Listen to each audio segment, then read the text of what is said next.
لغت پہ ڈسکس کرنا یہاں ہمارا مقصود نہیں ہے۔ اسی طریقے پہ بھی ولی کا معنی جو ہے وہ ایک ہی ہے اور آگے بہت سارے متعدد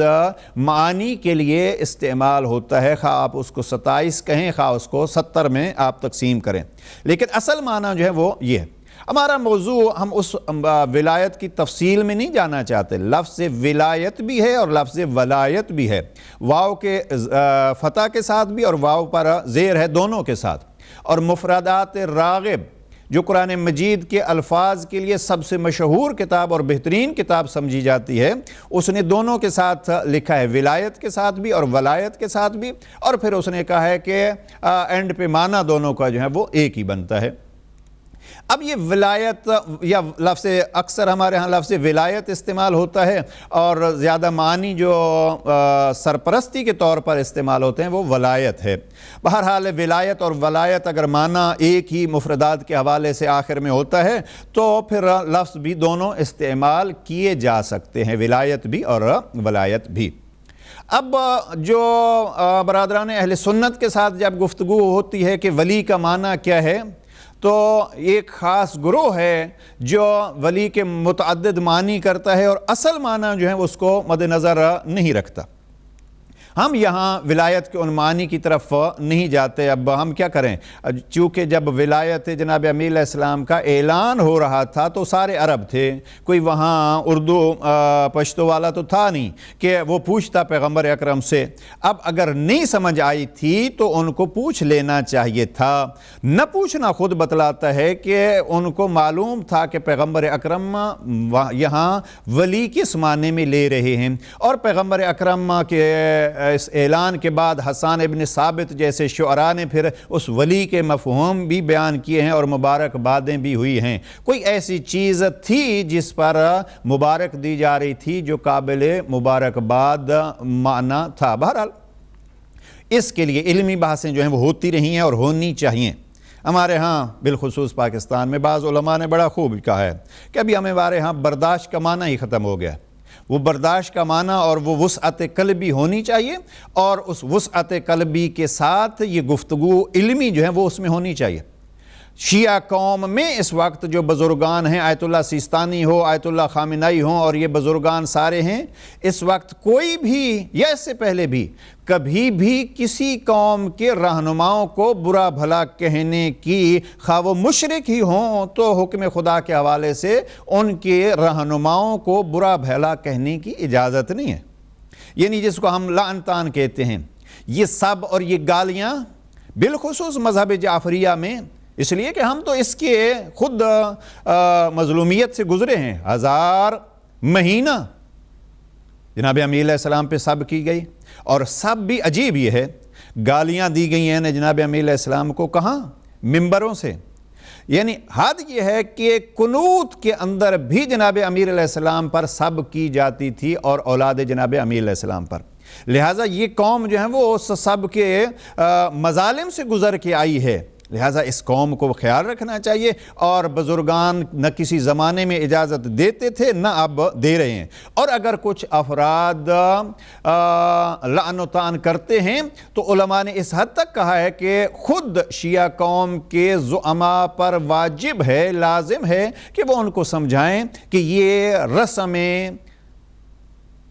شیعیان جناب امیر المؤمنین و ائمہ اطہار نہیں ہے۔ اما اکثر جناب امام حسن مجتبیٰ علیہ السلام مثلا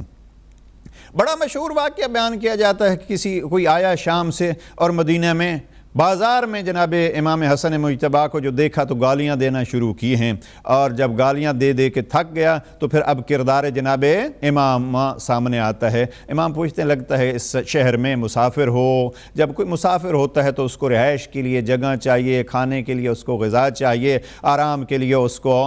گھر چاہیے، سواری چاہیے، اور یہ چیزیں چاہیے، آئیے ہمارے گھر جو ہیں وہ آپ چلیں۔ لے گئے جناب امام اس کو، اور اب وہ شخص کہتا ہے کہ میں جب گیا تھا تو کائنات کا مبغوض ترین شخص حسن مجتبیٰ تھا، اور جب ایک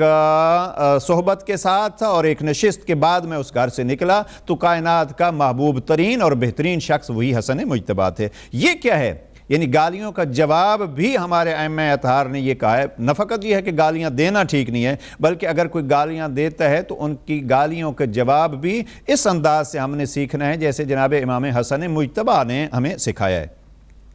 جناب امام زین العابدین علیہ السلام جب شام میں پہنچتے ہیں اور وہ شام کے بازار میں ایک شخص جو ہے وہ گستاخانہ انداز سے یہ کہتا ہے الحمدللہ الذی، حمد ہے اس ذات کی جس نے آپ کو ذلیل کیا، اور جناب امام سید سجاد علیہ السلام اس کے سامنے گالیاں نہیں دیتے کہ آپ ہمیں اللہ نے ذلیل کیا ہے یا آپ کو ذلیل کیا، نہیں، جناب امام علیہ السلام پوچھتے ہیں کہ اے شیخ کیا آپ نے قرآن مجید پڑھا ہے؟ یعنی جب آل محمد کو گالیاں دی جاتی ہیں تو گالیوں کے جواب میں جناب امام زین العابدین علیہ السلام آیات قرآن مجید پڑھتے ہیں۔ 4 آیات پڑھی ہیں جناب امام سید سجاد نے، اور بعض جگہوں میں یہ بھی ہے کہ پھر وہ 4 آیات کی تلاوت سن کے وہ شخص اس انداز میں طرفدار جناب سید سجاد ہوا کہ پھر اب مرنے تک اور شہادت کے اس درجے تک، بعض کہتے ہیں کہ وہ خود پھر اس نے تلوار اٹھائی اور شہید ہوا۔ بہرحال اگر وہ روایت کے حد تک صحیح ہے، لیکن وہ پھر اس مشن کو اور دشمن کی ان تبلیغات کو ٹھوکر مار کے سید سجاد کا غلام اور ان کا حقیقی پیروکار بن جاتا ہے۔ تو گالیوں کے جواب میں جب یہ سلسلہ ہے کہ اب گالیاں ظاہری طور پر جناب امام کو دی جا رہی ہیں، اور وقت کا امام جو ہے وہ گالیوں کے جواب میں قرآن مجید کی آیات پڑھتا ہے، لہٰذا عرض یہ کر رہا تھا کہ وسعت قلبی کے ساتھ یہ بحثیں، اختلافات بہرحال ہیں، لیکن ان ابحاث کو اور ان اختلافات کو جیسے گزشتہ علماء میں یہ بحثیں علمی انداز میں چلتی تھیں، علماء کی نشستیں ہوتی تھیں۔ مثلاً آپ دیکھیے جا کے شاہ بھائی پشاور کو، اور پھر شاہ بھائی پشاور کے نتیجے میں جو ہیں وہ اس کا نتیجہ کیا نکلتا ہے، کئی جلسے ہوتے ہیں، ہر روز شام کو نماز مغربین کے بعد، نماز عشاء کے بعد علماء کرام بیٹھتے ہیں، اور بعض جو ہے نماز عصر کے بعد ہوئے ہیں یہ سیشن، اور پھر علماء کی ان محنتوں کو، علماء کی ان ابحاث کو، علماء کی آپس میں گفتگو کو، جو علمی گفتگو تھی اس کو پھر کتابی صورت میں پیش کیا گیا ہے، جو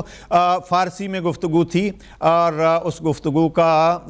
جو مجموعہ سامنے آیا وہ شاہ بھائی پشاور کے عنوان سے، جس کا اب عربی میں بھی ترجمہ ہو چکا ہے، اردو میں بھی ترجمہ ہو چکا ہے، انگلش میں بھی ترجمہ ہو چکا ہے۔ یہ علمی انداز کی ایک محفل ہے جو پشاور میں قائم ہوتی ہے، اور اس کا نتیجہ جو ہے وہ کیا ہوتا ہے اس کو دیکھنا چاہیے، یعنی علمی ابحاث علماء میں تھیں اور ہونی چاہیے۔ دوسرا مثلا یہ کتاب مشہور ہے اسی علمی بحثوں پر، شاہ بھائی پشاور، خورشید خاور جو ہیں وہ اس کے 2 ترجمے ہوئے ہیں، بہرحال خورشید خاور کے عنوان سے مولانا نجم الحسن قراروی مرحوم نے ترجمہ کیا تھا، اور انڈیا میں بھی اس کا ایک ترجمہ میں نے دیکھا ہے اردو کا۔ بہرحال یہ ایک کتاب ہے جو علمی ابحاث، عرض یہ کر رہا تھا کہ اختلافی بحث، اگر ولی کے لفظ پہ اختلاف ہے اور دوسرے اختلافات ہیں تو وہ علمی انداز میں ایک ہی جگہ پہ ہوتا کیا تھا، ایک ہی جگہ پہ یہ بحث ہوتی تھی علماء میں، اور پھر علماء جب وقت نماز ہوتا تھا اس بحث کو، ان کتابوں کو سمیٹ کے پھر کبھی جو ہے وہ شیعہ عالم نماز جماعت پڑھا رہے ہیں، اہل سنت علماء اس کے پیچھے پڑھ رہے ہیں، کبھی جو ہے وہ اہل سنت علماء نماز جماعت پڑھا رہے ہیں، اور اہل تشیع علماء کرام ان کے پیچھے کھڑے ہو کر نماز پڑھ رہے ہیں۔ یہ سلسلہ تھا علماء میں، اور اس وقت جس سلسلے کو پامال کیا گیا ہے اور علمی ابحاث سے لوگوں کو دور کر کے گالی گلوچ کا سلسلہ جو ہے وہ شروع کیا گیا ہے، لہٰذا اگر کہیں گالی گلوچ کا سلسلہ ہوتا ہے تو اس کا نتیجہ یہی نکالا جا سکتا ہے، اور اس سے مفہوم یہی سامنے آتا ہے کہ گویا علمی وسعت نہیں رہی یا وسعت قلبی نہیں رہی، لہٰذا وسعت قلبی ہونی چاہیے۔ جیسے میں نے کبھی عرض کیا ہے، لبنان میں ایک بزرگ شخصیت گزرے ہیں سید شرف الدین موسوی عاملی، ان کی کتاب ہے المراجعات، پھر المراجعات جو ہے وہ اصلی عربی ہے، اس کا فارسی ترجمہ بھی ہوا ہے، اس کو اردو ترجمہ بھی مذہب اہل بیت کے نام سے، ظاہراً مفتی صاحب ایک ملتان میں تھے، نام ان کا ذہن سے اتر گیا ہے، اور انہوں نے اس کا ترجمہ کیا مذہب اہل بیت کے عنوان سے، اور المراجعات کا انگلش ترجمہ بھی موجود ہے۔ تو ان اگر مراجعات کو دیکھیے تو یہ بحث علماء کی بیٹھ کے نہیں تھی، لیکن خطوط کے ذریعے سے، یعنی ایک عالم ظاہراً شام سے ہیں، وہ لکھتے ہیں لبنان ایران کے اس عالم کو خط، وہ اس کا جواب دیتے ہیں، اور یہ ان کا گفتگو کا سلسلہ خط و کتابت کے ذریعے جاری رہا، اور پھر اس کو کتابی صورت دی گئی۔ اور الحمدللہ ایک واقعاً علمی بحث ہے۔ اب ساری علمی بحثیں دیکھیے، اس میں ولایت کی بحث بھی ہے، خلافت کی بحث بھی ہے، ماتم کی بحث بھی ہے، ساری بحثیں ہیں، لیکن کہیں نہ اس وسعت قلبی سے باہر نکلے ہیں اور نہ ہی ان کی علمی زبان میں فرق پڑا ہے۔ لہٰذا زبان کا خیال رکھنا چاہیے، اور یہ زبان کا خیال تبھی رہتا ہے جب علم میں وسعت ہو، اس لیے کہ علم حلم سکھاتا ہے۔ جہاں اگر کوئی گالیاں گلوچ، اور وہ بھی ممبروں سے، اور وہ بھی اپنے آپ کو عالم کہہ کے اگر کوئی دے، تو اس کے خود علمی کمزوری کی یہ ایک نشانی ہے، اس لیے کہ علم حلم سکھاتا ہے، اور حلم اگر آ جائے تو پھر وسعت قلبی جو ہے وہ خود نصیب ہوتی ہے۔ لہٰذا میں یہ عرض کر رہا تھا کہ ولایت کے معنی میں اگر اختلاف ہیں تو یہ عوامی چیزیں نہیں بننی چاہیے کہ ہم ان اختلافات کو عوام پر لے آئیں اور پھر ان میں گالی گلوچ تک نوبت آئے، نہیں، یہ ابحاث ہونی چاہیے، اور یہ رکاوٹ بنی ہے الحمدللہ۔ مثلا آپ دیکھیے علمی طور پر ولایت کی بحث کو میری نگاہ میں بہرحال ایک اس کو اگر ہم کہیں علوم محمد و آل محمد کا ایک جاودانی معجزہ ہے۔ آپ پیغمبر اکرم کے اس زمانے میں وہ سارے معجزات تھے، یعنی جناب پیغمبر اکرم کے معجزات کو آپ دیکھیے، نہج البلاغہ میں بالخصوص جناب امین علیہ السلام نے ایک ہی معجزہ بیان کیا ہے، اور وہ درخت کا پاک پیغمبر کے حکم سے چل کے آنا۔ بہت پیارا ایک واقعہ ہے۔ جناب پیغمبر اکرم کے پاس وہ مشرک آتے ہیں اور کہتے ہیں ہم آپ کو نبی مان لیں گے، لیکن تب جب اس درخت کو آپ حکم دیں گے۔ چونکہ میں کسی موضوع میں اس کو ڈسکس کر چکا ہوں، دہرانا مقصود نہیں تھا، تفصیل میں نہیں جاتے، پھر بھی ایک معجزہ یہ ہے کہ درخت چل کے آتا ہے پیغمبر اکرم کے پاس۔ اب یہ معجزہ اس وقت تھا جب پاک پیغمبر معجزہ کے لیے وہاں موجود تھے۔ کنکریزوں کا اور پتھروں کا پاک پیغمبر کے ہاتھوں پہ کلمہ پڑھنا، یہ چیزیں اس زمانے میں تھیں۔ اس زمانے میں پیغمبر اکرم کے جو معجزات ہیں ان میں سرفہرست معجزہ کا نام ہے کلام خدا،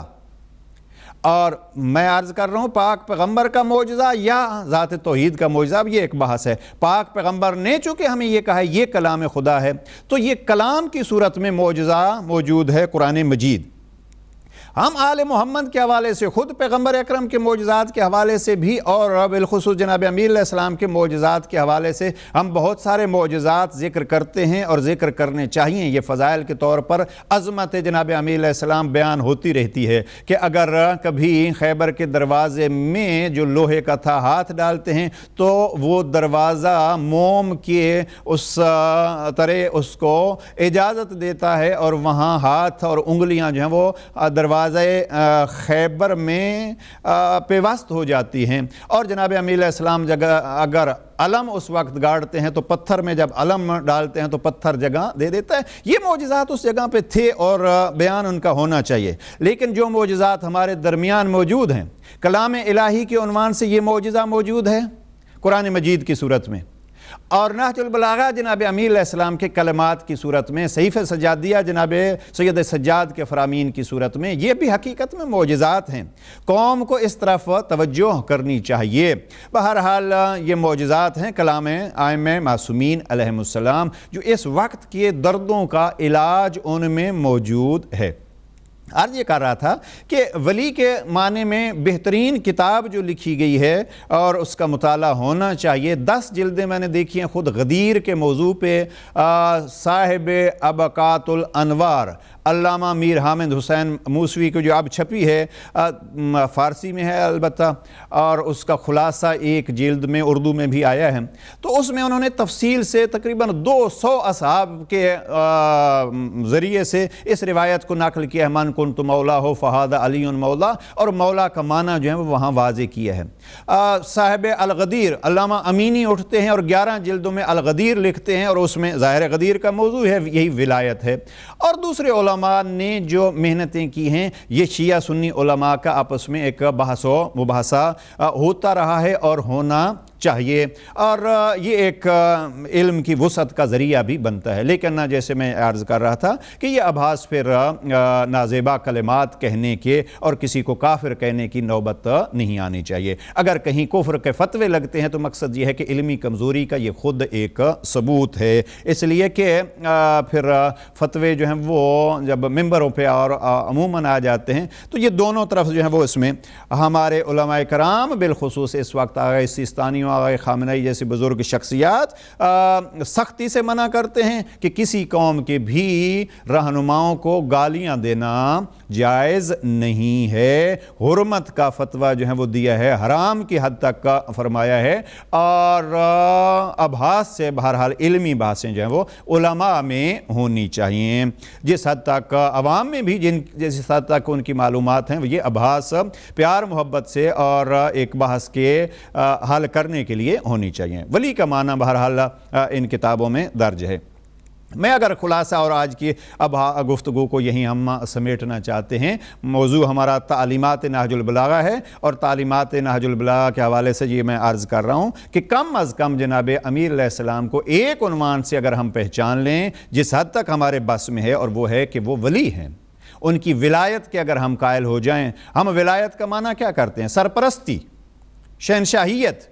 حکومت، دولت۔ انگلینڈ کو ایک زمانے میں اور ابھی بھی کہا جاتا ہے کہاں جا رہے ہیں جی ہم ولایت جا رہے ہیں۔ بہرحال یہ ایک ولایت کیا ہے؟ یعنی سرپرستی۔ فقہ کی زبان میں بھی ولایت اور ولی کا لفظ جو ہے وہ سرپرست کے طور پر استعمال ہوتا ہے۔ یتیم کا والی، نکاح کی بات آتی ہے تو لڑکی جس کا نکاح ہو رہا ہے اس کا والی، یہ والی جو ہے وہ اس میں۔ لیکن میں جو عرض کرنا چاہتا ہوں اور اس پہ گفتگو ہم آج کی سمیٹنا چاہتے ہیں، اسی سے آگے ہم اس کو جاری رکھیں گے، وہ یہ ہے کہ تعلیمات نہج البلاغہ ابحاث جو اہل سنت برادران سے ہماری ہوتی ہیں وہ اپنی جگہ پہ ہوتی رہتے ہیں۔ جو امیر المؤمنین کو ولی مانتے ہیں، جو ولایت علوی کے قائل ہیں، ان کو بھی ولایت کا معنی جو ہے وہ واضح شاید نہیں ہے، یا وہ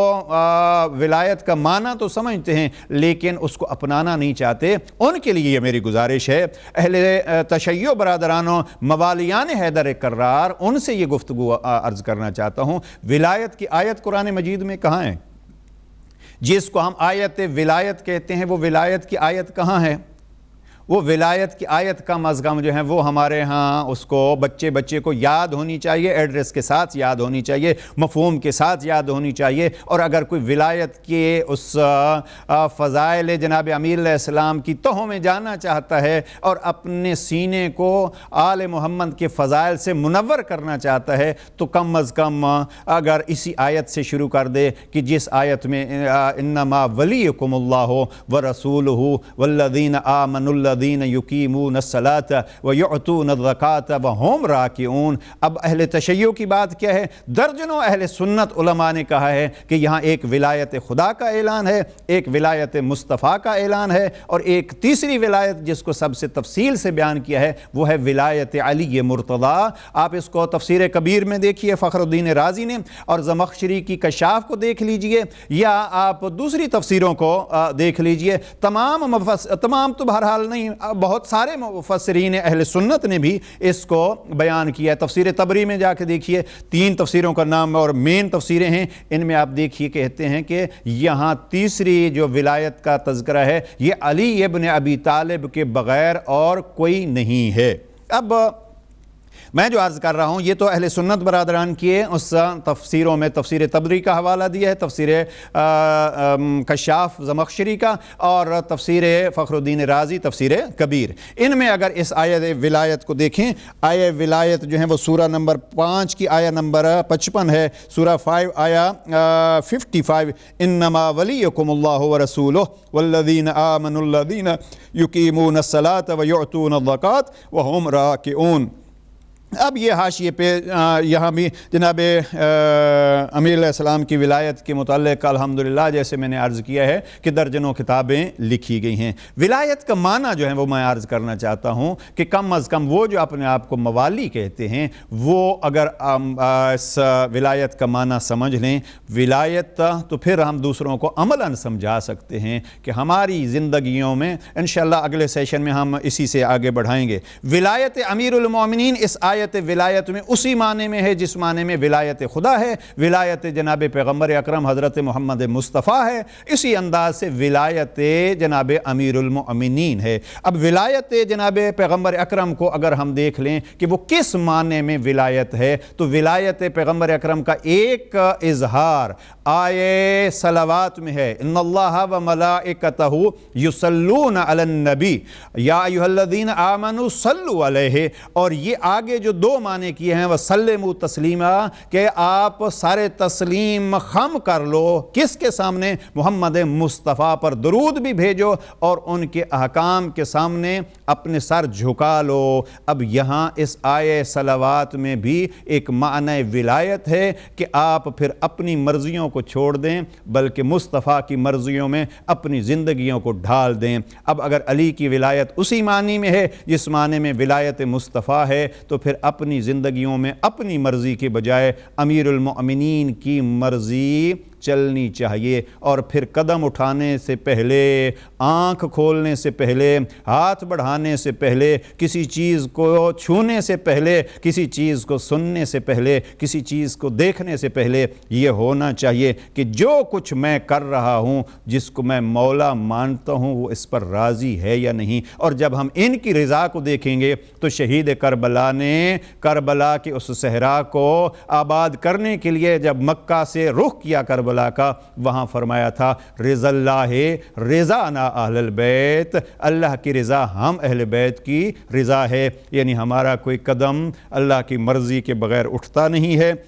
ولایت کا معنی انشاءاللہ عرض ہوتا رہے گا، اور اس کا انداز یہی ہے کہ ہم جس کو ولی مانتے ہیں، ہم جس کو مولا مانتے ہیں اور جس کے مولا ہونے پہ فخر کرتے ہیں، اس مولا کی مرضی سے ہٹ کر ہماری زندگی کا کوئی قدم نہیں بڑھنا چاہیے۔ یہی تعلیمات نہج البلاغہ ہمیں معلوم ہوں گی جب ہم اس ولی کو حقیقی طور پر ولی مانیں گے۔ پروردگار ہمیں اس ولی کی عظمت کو اپنی بساط کے مطابق پہچاننے کی توفیق نصیب فرمائے، اور پھر تعلیمات نہج البلاغہ کو سامنے رکھتے ہوئے اس ولی کی تعلیمات کو اپنی زندگیوں میں اپنانے کی توفیق نصیب فرمائے۔ والسلام علیکم ورحمۃ اللہ وبرکاتہ۔